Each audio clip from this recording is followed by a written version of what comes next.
memilih topik sosiopolitiko-historis. Ini maksudnya supaya Bapak Ibu sekalian dapat memperoleh gambaran tentang bagaimana adanya perubahan tentang hubungan negara dan civil society, hubungan negara dengan pasar, hubungan pasar dengan civil society, dan hubungan civil society dengan negara. Jadi kita harus tahu, wajib tahu bahwa sebelum era 80-an itu kita tidak bisa melihat hubungan negara pasar masyarakat seperti sekarang ini, gitu ya. Nah, saya mau bercerita di situ. Jadi kita tidak langsung paham tentang neoliberalisme, tentang praktek-praktek neo keynesianisme, gitu. Kita nggak paham, tidak tahu di titik terakhir ini. Tapi saya mengajak Bapak Ibu sekalian pada siang ini untuk melihat ke belakang. Karena ketika kita memahami konsep developmentalisme state atau developmental state, kita belajar tentang bagaimana munculnya histori ya hubungan antara birokrasi dan militer, bagaimana munculnya praktek-praktek oligarki di awal-awal ya selesainya Perang Dunia Kedua gitu ya.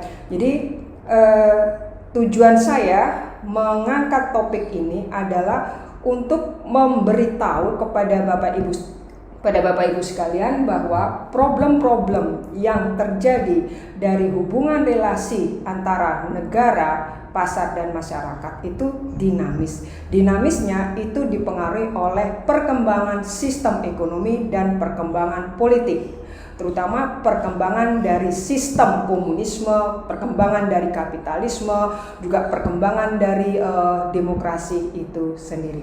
Saya di sini mengambil contoh beberapa negara yang sangat kuat, yang menunjukkan signifikansi yang kuat, yaitu negara Amerika Latin, beberapa negara Asia Timur, dan juga negara Asia Tenggara. Kita mencoba membedah sedikit banyak tentang paradigma state center metric ya, karena pendekatan state center metric atau pendekatan yang berpusat kepada negara itu berkaitan dengan munculnya pemerintahan populis.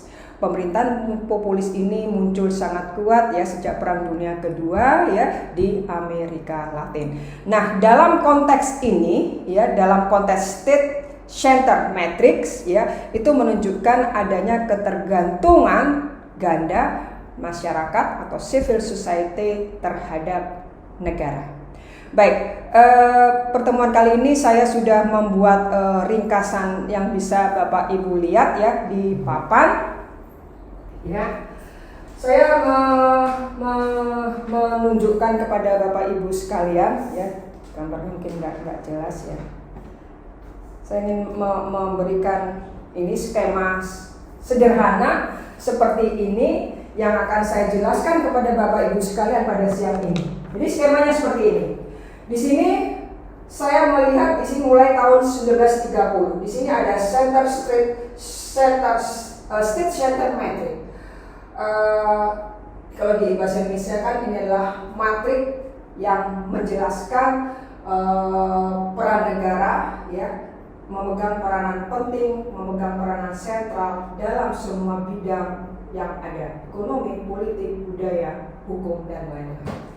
Nah, ini diteliti oleh seorang ahli, saya tak menuliskan ya namanya ya. Dia meneliti tahun lama, tapi dipublikasikan bukunya tahun 93 dan kemudian diupdate tahun 94. Nah, dari kasus yang dia pelajari di tahun 1930 dengan mengangkat kasus di Amerika Latin ini menunjukkan bahwa ini sebenarnya ya state center metric itu adalah suatu bentuk khas, suatu bentuk kekhasan dari konfigurasi pemerintahan yang bersifat populis.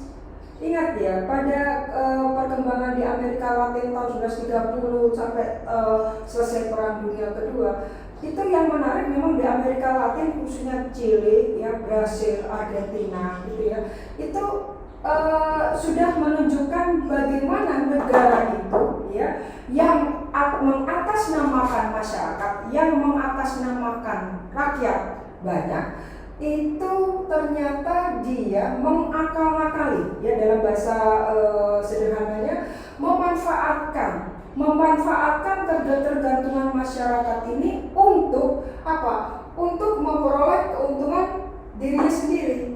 Jadi sebelum negara ini muncul menjadi aktor dominan, menjadi aktor yang memegang peranan sentral, ternyata dia memanfaatkan ketergantungan masyarakat ini. Dan aktor-aktor masyarakat itu oleh saya sebut X ya, nanti kalau saya ingat saya tunjukkan pada Anda namanya. Dia adalah terdiri dari aktor-aktor sosial, dan aktor-aktor sosial itu diantaranya adalah birokrasi negara. Jadi ada aktor pekerja, ya pekerja atau kelas buruh, lalu ada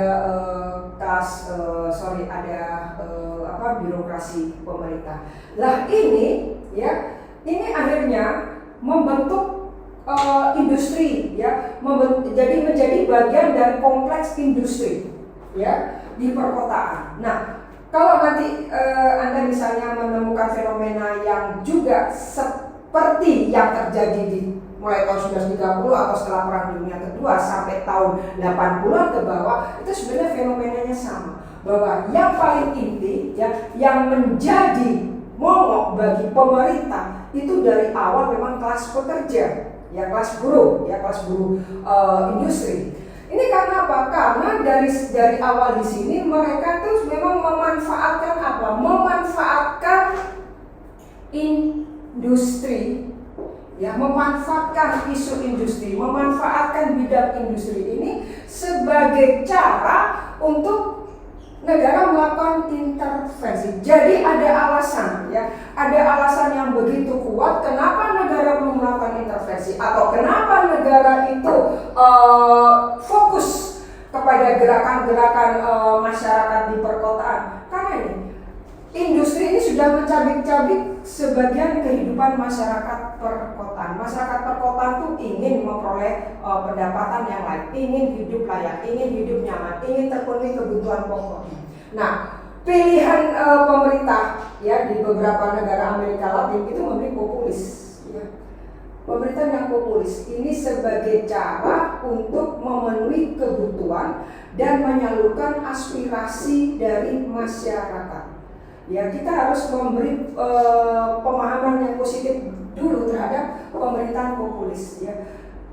Kita kalau memahami pemerintahan populis seperti sekarang ini, seolah-olah pemerintahan populis itu sangat baik, ya, sangat baik dan sangat pro pada kepentingan rakyat. Padahal historinya itu tidak demikian. Justru yang terjadi adalah ini sebenarnya sebagai cara, ya, dari elit-elit politik, ya, dari aktor-aktor utama negara untuk melakukan intervensi yang tujuan akhirnya adalah membuat ekonomi negara itu mandiri. Jadi ada lompatan histori, ya, ada lompatan sejarah, di mana kita tahu saat itu kita nggak tahu ini. Ini kan istilahnya Peter Evans misalnya, ya. Peter Evans, gitu ya, yang dia selalu bilang tentang embedded liberalisme dan sebagainya. Itu nanti itu, ya. Ini kan tahun 80-an. Tapi yang penting kita letakkan di sini, orang jarang menyebut state center metric. Atau kita biasanya mengenal itu adalah pembangunan yang berpusat pada negara. State center oriented, biasanya gitu. Tapi saya lebih suka dengan istilah yang disampaikan oleh si X tadi, yang saya benar-benar di metrik. Jadi metrik yang menempatkan negara itu berperan besar dalam membuat ekonomi negara itu menjadi mandiri. Melalui instrumen apa? Melalui instrumen industrialisasi substitusi impor. Ya, poinnya itu. ISI, industrialisasi substitusi impor. Ini menjadi titik fokus dari pemerintah populis. Jadi kita bisa memahami bahwa pemerintah populis sebenarnya hanya salah satu formula politik untuk memandirikan ekonomi negara itu melalui instrumen ekonomi apa? Industrialisasi substitusi impor.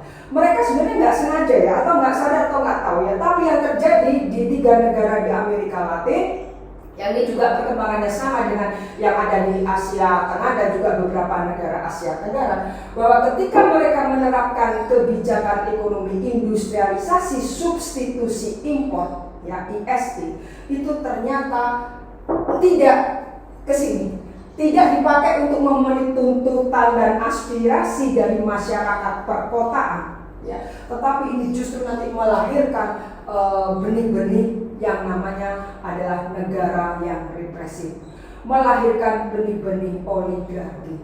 Ya, ini yang akhirnya menyebabkan beberapa negara di Amerika Latin itu kan bangkrut ya mulai tahun 80-an ya, karena apa? Otonomi negaranya udah berkurang. Nah, ini kemudian setelah tahun 80-an itu terjadi perubahan supaya negara ini tidak berperan memenuhi tuntutan dan aspirasi dari masyarakat sebagai aktor sosial, ya, tapi mereka memenuhi aspirasi dan tuntutan dari pelaku-pelaku ekonomi. Tidak ada pergeseran dari aktor-aktor sosial ke aktor-aktor ekonomi. Yang difasilitasi di sini bukan menaikkan upah buruh, tapi justru menjual ke pasar bahwa upah buruh dalam implementasi kebijakan industri substitusi impor adalah buruh itu murah.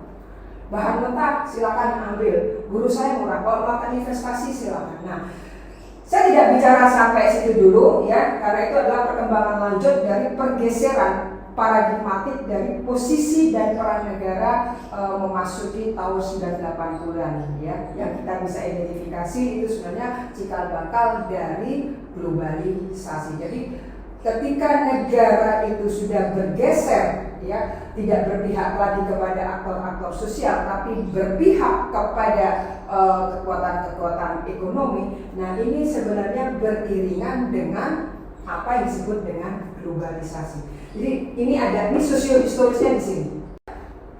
Ketika SCM State Center Metric ini berlaku, nah di sini sektor-sektor yang terkait dengan modal ya, dengan kebijakan industrialisasi substitusi impor ini sudah mulai diintegrasikan ya, diintegrasikan ke dalam apa? Ke dalam struktur ya, diintegrasikan ke dalam struktur lalu membentuk dasar kekuatan sosial politik dari negara.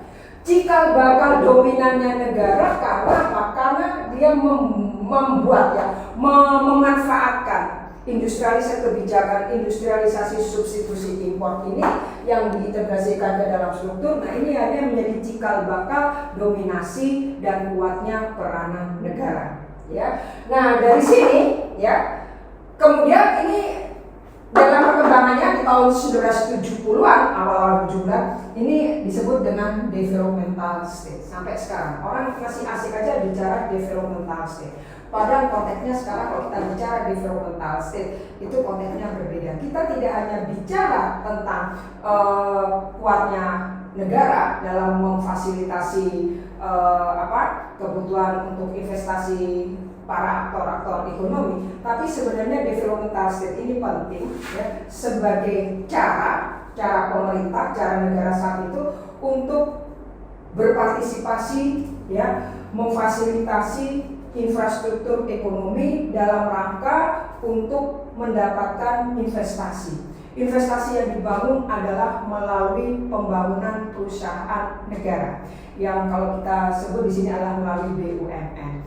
Jadi kehadiran BUMN secara historis itu adalah dalam satu frame yaitu developmental state. Ya, nah sekarang kan kita sudah bukan developmental state, tapi BUMN masih ada.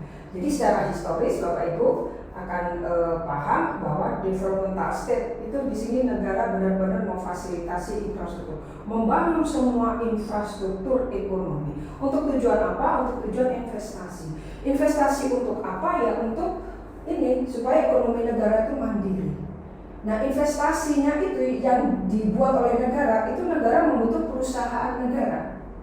Ya. Nah, ini saya sudah nulis ini untuk kemandirian ekonomi. Tapi sebenarnya ketika kita bicara dalam konteks developmental state ya, negara yang fokus ya menjalankan pembangunan ya, untuk apa? Untuk meminimalisir berbagai bentuk kesenjangan. disparitas sosial ekonomi, supaya rakyat bisa mengakses ke sumber daya. Karena kalau tidak diatasi, ini akan menimbulkan pergolakan-pergolakan di perkotaan yang bisa menghancurkan eksistensi negara. Frame-nya secara normatif adalah ideal, bagus developmental state. Tapi ahli-ahli yang lahir kemudian setelah tahun 70-an, setelah 80-an, mereka menjustifikasi bahwa developmental state itu adalah buruk karena tidak sejalan dengan ide-ide dan nilai-nilai demokrasi. Gitu kan? Tapi ketika pada awalnya developmental state itu memang suatu sistem yang harus dibangun, yang harus dibuat, gitu ya. Karena apa? Karena saat itu pasar itu belum bisa melakukan atau menjadi aktor yang mendistribusikan sumber-sumber ekonomi. Jadi kalau ada yang miskin, ya itu bukan urusan pasar, miskin itu urusan negara. Kalau ada yang nggak makan, itu bukan urusan pasar, tapi itu urusan negara. Maka negara membangun suatu sistem investasi melalui pembentukan badan usaha milik negara. Tujuannya ya, jadi Bapak Ibu nanti kalau bicara tentang developmental state, jangan dikacaukan dulu developmental state versi historinya dengan versi yang sekarang. Developmental state itu ada historinya.